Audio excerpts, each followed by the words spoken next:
बिस्मिल्लाहिर्रहमानिर्रहीम। बच्चों chapter number 5 fluids and solids. इसमें आज जो हमने टॉपिक पढ़ना है इंतहाई इंटरेस्टिंग टॉपिक है और हमारी डेली लाइफ से इंतहाई रिलेट करता है। ये टॉपिक का नाम है आर्शिमीदेस प्रिंसिपल। आर्किमीडीज प्रिंसिपल भी इसको पहले वक्तों में कहा जाता था। हमने इस नाम को जरा आर्शिमीदेस में बदल दिया है। ये अरशद से मिलता जुलता भी लगता है हमें, लेकिन इसको पढ़ना क्या है? आर्शिमीदेस प्रिंसिपल। आर्शिमीदेस प्रिंसिपल ये कहता है कि जब भी आप किसी लिक्विड से पंगा लेते हैं, किसी फ्लोटिंग कंडीशन में चले जाते हैं, पानी से ही ज्यादा पंगे होते हैं हमारे। अब पानी के बारे में एक चीज सोचो कि पानी जहां मौजूद है वो अपनी सारी जगह घेर कर बैठा हुआ है, सारी जगह घेर कर बैठा हुआ है। अगर आप पानी के अंदर किसी चीज को इमर्स करने की, डबोने की, अंदर इमर्स करके रखने की कोशिश करते हैं, तो देखो उस ऑब्जेक्ट का भी तो अपना कोई साइज है, उस ऑब्जेक्ट का भी अपना कोई वॉल्यूम है। इस टॉपिक में जब कभी मैं वॉल्यूम का जिक्र करूंगा, उसका मतलब हो गया वो जिस्म कितनी जगह घेर रहा है, वो जिस्म कितनी जगह घेर रहा है। जैसे ये कमरा है, अब ये कमरे का अच्छा खासा साइज है। इसी कमरे जितने ऑब्जेक्ट को अगर पानी में डुबोया जाए तो ये पानी की इतनी जगह घेर लेगा, इतनी जगह पे पानी नहीं आने देगा, पानी को नहीं रहने देगा। तो आप जिस भी ऑब्जेक्ट को पानी में डुबोएंगे, इमर्स करेंगे, वो ऑब्जेक्ट पानी की जगह लेगा। और पानी को ये बात शदीद नापसंद है कि कोई आके उसकी जगह ले ले, तो वो उस इमर्स होने वाले ऑब्जेक्ट को हर तरफ से आके फोर्स लगाने लग जाता है कि इत्थों हट जा, ये मेरी जगह है। यही लिक्विड की वो फोर्स जो ऑब्जेक्ट को उठा के ऊपर ले जाने की कोशिश करती है, इसको अप थ्रस्ट फोर्स बोलते हैं। और इस उसूल को, साइंस के इस उसूल को हम आर्शिमीदेस प्रिंसिपल बोलते हैं। दो मिसालों पे चलते हैं। जो फ्रेंड्स फिजिक्स चैनल को सब्सक्राइब करेगा उसे 6 का 1 कप फ्री मिलेगा। आप एक सादा सा गुब्बारा फुलाते हैं, उसमें आप हवा भरते हैं। क्या भरते हैं? हवा भरते हैं। गैस वाले गुब्बारे में हवा भरते हैं, ध्यान पूरा इधर मेरी तरफ रखना है। अब उसको फुला के आपने कोई इतने को साइज का कर लिया, ठीक है। अब आपने उसको अपनी तरफ से लिक्विड में, पानी में डुबोने की कोशिश की। आप सबने भी ये तजर्बा जिंदगी में कभी ना कभी किया हुआ है। आप उसको डुबोने की पूरी कोशिश कर रहे होते हैं, लेकिन आपको साथ साथ महसूस हो रहा होता है कि पानी उसको ऊपर उठाने की कोशिश कर रहा है। तो बच्चों यहां थोड़ा सा आइजैक न्यूटन बन के सोचो, जिसकी जिंदगी फोर्स फोर्स फोर्स फोर्स से भरी हुई। आप भी फोर्स लगा रहे हो और पानी भी उसके मुकाबले में क्या लगा रहा है? फोर्स। क्योंकि अभी आप साथ सलामत हो बैलून के, आप उसे डबोने की पूरी कोशिश, गोते देने की पूरी कोशिश कर रहे हो, वो नीचे की तरफ मूव करता जा रहा है। आप अपना हाथ हटाओ, कौन जीता बाजी? पानी। इतनी गैरत है पानी में कि वो अपनी जगह किसी को नहीं लेने दे रहा। अगर दूसरे ऑब्जेक्ट के पास कोई खास वजन नहीं है तो पानी उसको ये जंग जीतने नहीं देगा। अब पानी ने कितनी फोर्स लगाई? गौर से, यही सारे आर्शिमीदेस प्रिंसिपल का क्रक्स है कि पानी ने फोर्स कितनी लगाई। क्या फोर्स को वेट कहा जा सकता है? कहा जा सकता है ना। मेरी बात पूरी ध्यान से सुनना, यही जुमला पूरे टॉपिक की रीढ़ की हड्डी है, इसी पे टॉपिक ने खड़े होना। जितने आपके बैलून का साइज है, जब आपने उसको पानी में डिप किया, उतनी जगह का, उतने वॉल्यूम का पानी फर्ज करो आपने वहां से खिसका दिया, अलग कर दिया। अब वो उतने वॉल्यूम का पानी जिसे आपने बैलून को डबोया, बैलून को डबोने के बाद वो जो पानी, फर्ज करो वो पानी अलग होके साइड पे हमने एक निकाल लिया। एक और मिसाल समझ लेते हैं। हमारे पास एक बड़ा बर्तन है, बड़ा सा बर्तन है, उसके अंदर एक और छोटा बर्तन पड़ा है जो पानी से लबालब भरा हुआ है। अब आप उस कंडीशन को ऐसे समझो कि ये बड़ा बर्तन और ये उसके अंदर पड़ा है एक छोटा बर्तन। ये बर्तन पानी से लबालब भरा हुआ है। इस पानी के अंदर जब हम इस साइज के बैलून को डिप करेंगे तो बच्चों, जब ये बैलून पूरी तरह अंदर इमर्स हो जाएगा, पानी का लेवल ऊपर जाएगा। और कितना पानी यहां से निकल के इस दूसरे कंटेनर में आ जाएगा? जितना वॉल्यूम इसने आके डिस्प्लेस किया है, उतने वॉल्यूम का, उतनी मिकदार का पानी इस कंटेनर में से निकल जाएगा। इतनी बात समझ आई? अब इस सारी स्टोरी को यहां से कर दो रिमूव, और ये देखो कि इस कंटेनर में कितना पानी इकट्ठा हुआ। जितना पानी यहां पे इकट्ठा हुआ, इस पानी का जितना वेट होगा, ये मिलकर उतने वेट जितनी क्या लगाएगा, फोर्स। आप जितने ज्यादा पानी को डिस्प्लेस करोगे, पानी की मिकदार बढ़ती जाएगी, तो बच्चों पानी का वेट भी बढ़ता जाएगा। तो अगर आप चाहते हैं कि आप बड़े से बड़े जिस्म को पानी के ऊपर तैराने की कोशिश करें, तो फिर ज्यादा से ज्यादा पानी से पंगा लें। इंतहाई देसी जबान में समझा रहा हूं, अर्शमीदस प्रिंसिपल जैसे अंकल अर्शमीदस ने समझाया था वैसे नहीं। अगर आप चाहते हैं कि आपकी सुई जो आप पानी के सरफेस पे रखें तैरेगी या डूब जाएगी, डूब जाएगी। लेकिन वही सुई जो लोहे से बनी है, उसके मुकाबले में इतना बड़ा भारी भरकम जहाज, वो भी लोहे से बना है, नहीं डूब रहा। तो जहाज ने ऐसी क्या रॉकेट साइंस लड़ा ली कि वो सुई से जंग जीत गया। अब जो सुई नीडल है, वो इतना पानी डिस्प्लेस ही नहीं कर पा रही कि उस पानी का वेट सुई के वजन का मुकाबला कर सके। लेकिन बहरी जहाज का साइज हमने इतना फैला के बड़ा कर दिया है कि जब वो पानी में उतरता है तो वो इतने ज्यादा मिकदार में पानी को, यूं समझ लो ये बहरी जहाज जब यहाँ पे एंटर होगा तो ये इतनी भारी मिकदार में पानी इस दूसरे कंटेनर में जमा कर देगा कि उस पानी का वजन बहरी जहाज के डाउनवर्ड वजन से क्या हो जाएगा, ज्यादा हो जाएगा। लिहाजा ये पानी ही अब उस जहाज को नीचे डूबने नहीं देगा, क्योंकि पानी की अप थ्रस्ट फोर्स जहाज की डाउनवर्ड फोर्स से क्या हो चुकी है, ज्यादा हो चुकी है। पानी की अप थ्रस्ट फोर्स ज्यादा हो गई तो चीज तैरेगी, पानी की अप थ्रस्ट फोर्स उसके मुकाबले में कम रही तो चीज डूब जाएगी। यही सारा कॉन्सेप्ट है डूबने का और तैरने का। Coming towards the proper digital science, Archimedes principle, when an object, जब कोई जिस्म इज टोटली और पार्शियली, या पूरी तौर पे या आधा ऊपर आधा नीचे, उसे पार्शियली इमर्स किया जाता है किसी लिक्विड में, तो उसके बाद एक नई कहानी शुरू होती है। क्या कहानी शुरू होती है? An upthrust force acts upon it, उस पे एक अप थ्रस्ट फोर्स लगती है। कहां से आती है ये फोर्स, कितनी लगती है ये फोर्स? कहता है दैट फोर्स जो उस पे लगती है is equal to the weight of the fluid that is displaced. ये मिसाल ना भूलना, जब कभी एक टॉपिक कंफ्यूज करने लगे इस मिसाल पे वापस आ जाना कि बड़े कंटेनर में एक छोटा पानी का कंटेनर रखो, उस कंटेनर में उसको लबालब भर दिया, उसमें अब जो भी चीज आप डालोगे उतना पानी निकल के बाहर आ जाएगा। जो पानी निकल के बाहर आ गया उसका वजन कर लो, उतने वजन जितनी फोर्स उस ऑब्जेक्ट पे लगेगी, अगर ये फोर्स उस ऑब्जेक्ट के वजन से ज्यादा हुई तो ऑब्जेक्ट तैरने लग जाएगा, और अगर ये फोर्स उस ऑब्जेक्ट के वजन से क्या हुई, कम हुई, तो ऑब्जेक्ट डूब जाएगा। यही वजह है कि जिंदगी में आप बेशुमार चीजें विटनेस कर चुके हैं अपने सामने कि प्लास्टिक पानी में नहीं डूब रहा, सादा शॉपर पानी में नहीं डूबता, जब उसमें पानी भर के डाला जाए डूब जाता है। डूबता नहीं है, बेसिकली इमर्स हो जाता है, क्योंकि पानी की डेंसिटी और उस शॉपर के अंदर मौजूद पानी की डेंसिटी दोनों क्या है, बराबर है। इसी स्टोरी को हम बहुत बारीक पैमाने पे यूं भी पढ़ते हैं डेंसिटी के मीनिंग्स में, कि जिन ऑब्जेक्ट्स की डेंसिटी पानी की डेंसिटी से कम होती है वो तैरती हैं, और जिन ऑब्जेक्ट्स की डेंसिटी पानी की डेंसिटी से ज्यादा होती है वो डूब जाती हैं। लेकिन मैं यहां पर फिर एक बात बारीकी से समझाऊंगा, ये अल्टीमेट कॉन्सेप्ट नहीं है।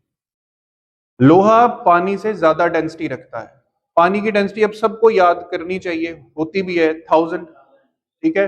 हवा में चूंकि हम सब रहते हैं तो हवा की डेंसिटी भी आपको याद होनी चाहिए 1.3।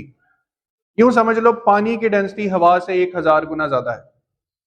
आप जब हवा से निकल के पानी में उतर जाते हो तो आप 1000 गुना ज्यादा डेंसिटी में सफर करने लग जाते हो।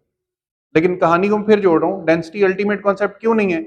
बहरी जहाज लोहे से बना है, लोहे की डेंसिटी 7800 है, 7800। पानी की कितनी? 1000, तो 78 गुना ज्यादा है। फिर भी दुनिया में भरे पड़े हैं बहरी जहाज जो इस वक्त पानी पे तैर रहे हैं। क्यों तैर रहे हैं? मैंने एक देसी सा जुमला बोला था, तैरना है ना पानी पे तो ज्यादा से ज्यादा पानी से पंगा लो, ताकि जितना पानी यहाँ इकट्ठा होकर बाहर निकलेगा उसका वेट अगर आपके गिराए हुए डबोए हुए ऑब्जेक्ट से ज्यादा हो गया तो अब थ्रस्ट फोर्स बढ़ जाएगी और जो ऑब्जेक्ट है वो पानी पे फ्लोट करने लग जाएगा। यहां तक हजम हुई चीजें। अब इस हाजमे की दुरुस्तगी में थोड़ी सी मैथ इस्तेमाल होनी। ये मिसाल ने मैंने लकड़ी पानी पे तैरती है, वही रीजन है कि उसकी डेंसिटी पानी की डेंसिटी से कम है। लकड़ी की डेंसिटी 600 होती है तकरीबन। नीडल वर्सेस शिप, सुई का डूब जाना और जहाज का तैरना, ये कॉन्सेप्ट है। सुई इतने पानी से पंगा नहीं ले पाती, लिहाजा वो पानी इतनी फोर्स लगा ही नहीं पाता कि सुई को ऊपर उठा दे, सुई डूब जाती है। जहाज को हम ऐसी शेप में डिजाइन करते हैं कि वो ज्यादा से ज्यादा पानी को डिस्प्लेस करेगा, उतना पानी इकट्ठा होकर फोर्स लगा के जहाज को डूबने नहीं देगा। सबमरीन्स, बहरी आबदोजें, इनके बड़े बड़े चैम्बर्स होते हैं, उन चैम्बर्स में पानी भर लें तो डूब जाती हैं, पानी निकाल के हवा भर लें तो ऊपर तैरने लग जाती हैं, डेंसिटी या वॉल्यूम को चेंज करती हैं। इसमें जो मैथ का इस्तेमाल होना है वो बड़ा टेक्निकल सा है, गौर से सुनना। आगे सारा मैथ ही है, यही मैथ है जो आगे सारा लिखा हुआ बोर्ड पे। Weight is equal to mg होता है। बात आधे घंटे से वेट की कर रहे हैं ना, weight of the water displace, weight of the fluid, W is equal to mg। Mass होता है डेंसिटी इनटू वॉल्यूम। ये वेट की इक्वेशन याद रख लेना, एंड पे हमारी डेरिवेशन के बाद बननी यही इक्वेशन है। ऊंची आवाज में बोलना है, रो we ji, row g we पढ़ लो या रो वी जी पढ़ लो, दोनों में जो ज्यादा फ्लो में आए पढ़ लो। Density volume gravity, density gravity volume, ये तीन ऑब्जेक्ट्स याद रखना, यही हमारे सारे टॉपिक का क्रक्स है। Weight is equal to rho g V, और ये भी याद रखना वेट ही किसके बराबर होता है, फोर्स के। यहां तक पहुंचने के बाद अगली इक्वेशन, प्रेशर होता है फोर्स पर यूनिट एरिया। अभी हमने ऊपर फोर्स की क्या इक्वेशन निकाली, रो g we divided by area. जागते हुए एक बात बताना मुझे, वॉल्यूम लंबाई चौड़ाई ऊंचाई होता है ना, तो वॉल्यूम की जगह पे मैंने लिखा है एरिया इंटू हाइट। लंबाई चौड़ाई ऊंचाई, टोटल लिखा मैंने क्या है, वॉल्यूम है, लेकिन कुछ कैंसिल हो रहा है क्या, एरिया से एरिया कैंसिल हो रहा है। तो देखो प्रेशर की इक्वेशन बन रही है रो जी एच। अब यहां पे बिल्कुल क्लियर डिफरेंस पता हो, क्योंकि इक्वेशन मिक्स भी हो सकती है। इसमें रो जी वॉल्यूम है, ये वेट है, फोर्स है। इसमें रो जी एच है, रो जी एच किसके बराबर है, प्रेशर। अब आते हैं डेरिवेशन की तरफ। बुक में डेरिवेशन के तहत जिस तरह शिमिदस प्रिंसिपल समझाया गया है, वो तकरीबन समझ लो एक तरह से हम बर्नौलीज और इक्वेशन ऑफ कंटिन्यूटी के कॉन्टेक्स्ट में समझाया। ये पानी है, पानी में हमने एक सर्टेन वॉल्यूम का ऑब्जेक्ट इमर्स कर दिया हुआ है। अब पानी इस पे फोर्स लगा रहा है, जितना पानी ऊपर है वो इस पे फोर्स लगा रहा है नीचे को, जितना पानी नीचे है वो इस पे फोर्स लगा रहा है ऊपर को।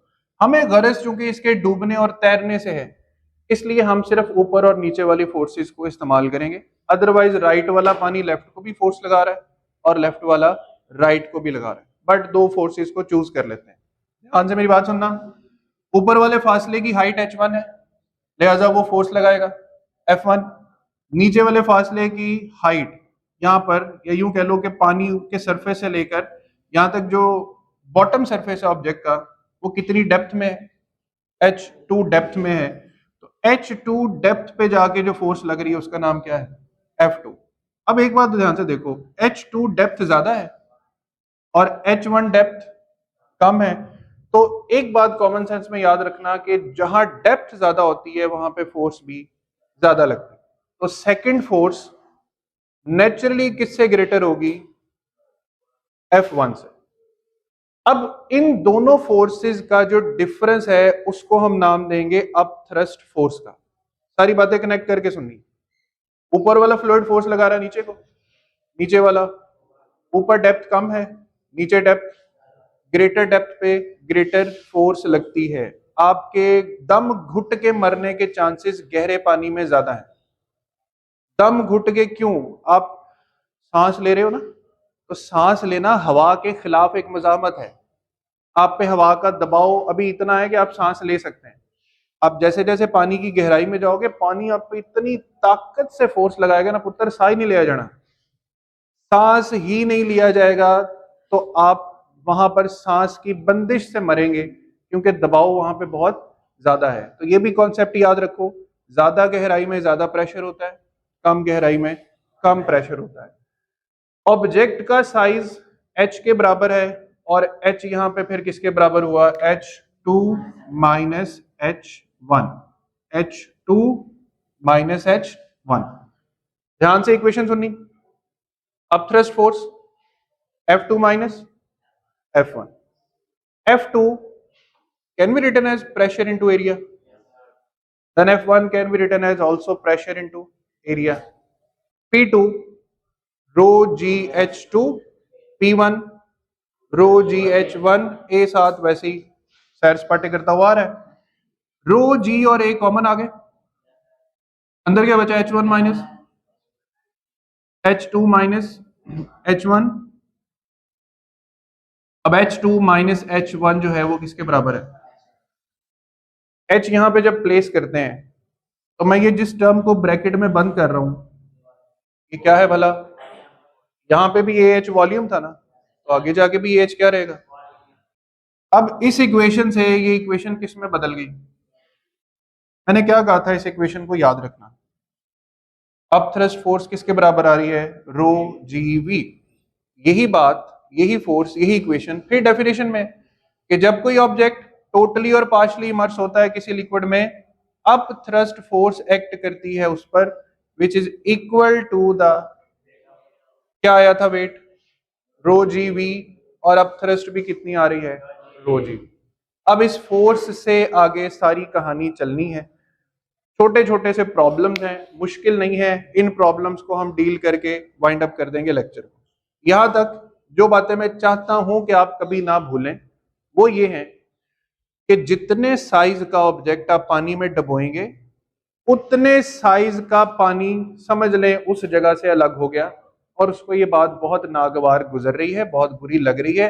वो उस उतनी अमाउंट का पानी जितना वजन रखता है वो उतने वजन की फोर्स उस ऑब्जेक्ट पे लगाने की कोशिश करता है। अगर पानी का वो वजन ऑब्जेक्ट के वजन से ज्यादा हुआ तो पानी उसको ऊपर उछालने में कामयाब हो जाएगा। अगर पानी इतनी फोर्स ना लगा सका तो वो ऑब्जेक्ट डूबता डूबता जमीन के या समंदर के बॉटम में चला जाएगा। पहला प्रॉब्लम, पहली बात, आप थ्रस्ट की इक्वेशन याद रखना, रो g we, row g V. और एक और बात भी याद रखना, डेंसिटी वॉल्यूम को दोबारा इकट्ठा कर दें तो मास बन जाएगा ना। कहां से शुरू किया था? मास से। मास को ही लिखा था रो वी, तो आगे कहीं जाके जरूरत पड़ी कि रो और वी को मास लिखना पड़े तो वो भी तब्दीली हम वापस कर सकते हैं। आपकी सबसे पहले एग्जांपल 5.2 है कि लिक्विड में एक ऑब्जेक्ट को इमर्स किया हुआ है जिसकी लंबाई 10 सेंटीमीटर है, लेकिन वो एक क्यूब है। अब क्यूब का मतलब है लंबाई चौड़ाई ऊंचाई तीनों बराबर है। पुत्र वॉल्यूम क्यों फाइंड करेंगे? कैसे फाइंड करेंगे वॉल्यूम? लंबाई चौड़ाई ऊंचाई 10 का भी क्यूब और सेंटीमीटर का भी क्यूब, ये बन जाएगा 1 इंटू 10⁻³ मीटर क्यूब। ठीक है, इसी लंबाई को 3 दफा क्या कर देना है? मल्टीप्लाई कर देना है। ध्यान इधर रखना है, जस्ट 5 मिनट्स मोर। डेंसिटी पानी की 1000, वो कहता है इस ऑब्जेक्ट पे कितनी अपथ्रस्ट फोर्स लगेगी, फॉर्मूला क्या है? वही rho g v. Density of water 1000, gravity 9.8, volume अभी ऊपर फाइंड किया, तो इस पे कितनी अपथ्रस्ट फोर्स लग रही है? 9.8 न्यूटन। डूबना है तैरना है ये नहीं पता हमें, लेकिन अभी हमें ये पता है कि इस पे कितनी फोर्स लग रही है? 9.8 न्यूटन। इसी से मिलता जुलता आपकी बुक में एक प्रॉब्लम है, न्यूमेरिकल है, कि लकड़ी का एक टुकड़ा जिसकी डेंसिटी 600 है पानी में इस तरह से इमर्स है कि पानी पे फ्लोट कर रहा है, डूब नहीं रहा। लकड़ी पानी में डूबती भी नहीं है, पानी पे क्या कर रहा है? फ्लोट कर रहा है। पानी की डेंसिटी 1000 है, इस वुड का टोटल मास 10 किलो है और ग्रेविटी 9.8 है। इस पे कितनी अपथ्रस्ट फोर्स लग रही है? फॉर्मूला तो वही है रो जी वी, लेकिन इसमें वॉल्यूम तो गिवन नहीं है, वॉल्यूम गिवन नहीं है। तो इसका एक आसान सा हल है, अगर ये ऑब्जेक्ट पानी पे फ्लोट कर रहा है तो मतलब ये जितनी डाउनवर्ड फोर्स लगा रहा है उतनी अपवर्ड लग रही है, तो ये कितनी डाउनवर्ड फोर्स लगा रहा है? जितना इसका वेट है। आप यहाँ पे रो वी की जगह क्या लिख सकते हैं? एम जी, वेट ही हो गया। तो मास कितना है? 10, ग्रेविटी कितनी? 9.8, टोटल कितना आंसर आ गया? 98। अब देखो मिलते जुलते आंसर है, 9.8 एग्जाम्पल में आंसर है और 98 जो है वो एक न्यूमेरिकल का आंसर है। और इस टॉपिक की सबसे जो कॉम्प्लेक्स आप कह सकते हो और थोड़ी ट्रिकी सी एग्जाम्पल है वो है एग्जाम्पल 5.3। तवज्जो से सुननी, मैक्सिमम 2 मिनट लेगी आपके। हवा में आपने देखे होंगे हॉट एयर बैलून्स, काफी सारे बंदों को उठा के भी ऊपर ले जाते हैं। कहते हैं इस हॉट एयर बैलून ये अगर खाली हो, इसमें कोई हवा ना भरी हो, तो इसका वजन है 80 न्यूटन। कितना वजन है? इसमें हम हाइड्रोजन गैस को भर के इस बैलून का वॉल्यूम कर देते हैं 10 मीटर क्यूब। क्या कर देते हैं? 10 मीटर क्यूब। हाइड्रोजन की डेंसिटी 0.09 होती है, एयर की 1.3 होती है, मैंने थोड़ी देर पहले भी बताई। अब वो पूछता ये है कि अगर इस बैलून, खाली बैलून का वजन 80 न्यूटन है, भाई हवा ने बैलून भी तो चुकना ही है, तो मतलब 80 न्यूटन भी हवा ने उठाना है। फिर उस बैलून के अंदर हाइड्रोजन भर दी, अब बैलून का वेट जमा हाइड्रोजन का वेट ये मिलके हवा ने उठाना है। फिर आपने उसमें बंदे भी बिठाने, तो हवा को 3 काम करने, हवा को गुब्बारा भी उठाना है, हवा को हाइड्रोजन भी उठानी है, उसके बाद बंदे भी उठाने। अब ये वो पूछ रहा है कि भाई आप इस बैलून में इतने वॉल्यूम और इतनी हाइड्रोजन के साथ मजीद बंदे कितने बिठा सकते हैं, मजीद कंटेंट कितना बिठा सकते हैं। सबसे पहला कॉन्सेप्ट आपको मिलेगा बैलून के अंदर से नहीं, बैलून के बाहर से। बैलून ने फूल कर कितनी हवा से पंगा लिया है, वो मालूम करने के लिए हमें वॉल्यूम चाहिए है कि उसने कितनी जगह घेरी है, और हवा की डेंसिटी हमें चाहिए। तो हम पहली फोर्स जो अपथ्रस्ट फोर्स हवा ने लगानी है, उसका फॉर्मूला है रो जी वी। यही फॉर्मूला है जो डिराइव करके आ रहे हैं, ध्यान इधर रखना है। यहाँ पे density of air, gravity 9.8, volume 10 metre cube. तो हवा कुल वजन की ताकत जो लगा पा रही है ना, वो 127.4 न्यूटन है। ध्यान पूरा इधर रखते हुए कि बाहर से जो हवा इस बैलून को उठाने के लिए, लिफ्ट अप करने के लिए जो कुल फोर्स लगा रही है, वो कितनी है? 127.4 न्यूटन। अब इसी 127.4 न्यूटन में से 80 न्यूटन माइनस कर दो। क्यों कर दो? क्योंकि बैलून का अपना वजन है। अच्छा, हाइड्रोजन का वजन तो निकालना ही नहीं ना, उसने हाइड्रोजन का वजन दिया हुआ, उसने तो हाइड्रोजन की डेंसिटी बताई है और वॉल्यूम बताया। तो हाइड्रोजन का वजन भी इसी इक्वेशन से निकलेगा रो जी वी, लेकिन यहाँ पे density of hydrogen, gravity 9.8, volume वही रहेगा 10। तो हाइड्रोजन का वजन कितना हो गया? 8.82। फिर आसान जबान में हवा टोटल फोर्स कितनी लगा सकती है? 127। इसी 127 में से उसने 80 न्यूटन का गुब्बारा भी उठाना है, 8.82 न्यूटन की हाइड्रोजन भी उठानी। तो अब पीछे वजन कितना बच गया? टोटल अपथ्रस्ट फोर्स बराबर होनी चाहिए wait of the balloon plus weight of hydrogen plus wait of the content, या जो पर्सन उसने उठाने हैं। वेट ऑफ कंटेंट को इधर ही छोड़ दो, अब थ्रस्ट में से बैलून का वजन और हाइड्रोजन का वजन क्या कर दो? माइनस कर दो, 38.58 न्यूटन। तो इसका मतलब ये हुआ कि ये कोई बंदे उठाने वाला गुब्बारा नहीं है। बुक पे अगर आप पढ़ेंगे, इसको मीट्रियोलॉजिकल बैलून का नाम दिया गया है। ये बंदे ऊपर लेकर जाने वाला गुब्बारा नहीं है, ये सिर्फ मौसमी हालात को परखने वाला बैलून है, जिसमें आपको इतनी सी मशीन रख सकते हैं जिसका वजन 30 से 38 न्यूटन से ज्यादा ना हो। तो टॉपिक का नाम क्या है? आर्शिमीदेस प्रिंसिपल, क्यों आप पानी में डूब सकते हैं और कैसे आप पानी पे तैर सकते हैं। That's all.